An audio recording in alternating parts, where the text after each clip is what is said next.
Instead of asking, is the yen overvalued? You could just ask, how much is a McDonald's Big Mac in Tokyo? Believe it or not, that single question can reveal more about global currencies than pages of economic reports. Sounds crazy, right?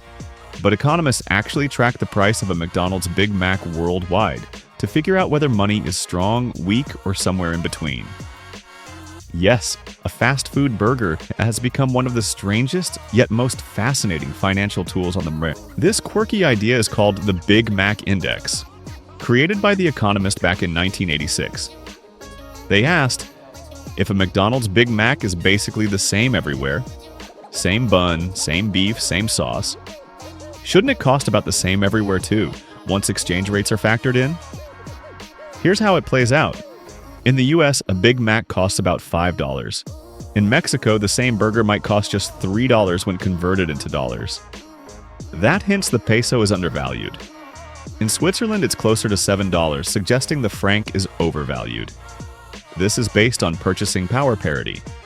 The idea that a dollar should, in theory, buy you the same burger anywhere in the world. It's not perfect.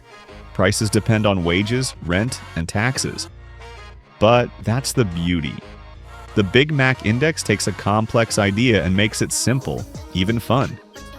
One burger tells the story of global money. So next time you're at McDonald's unwrapping a Big Mac, remember? You're holding more than a meal, you're holding an economic indicator. If you enjoyed this tasty take on finance, don't forget to like, share, and subscribe for more bite-sized money insights. And hey, drop a comment. How much is a Big Mac at McDonald's where you live?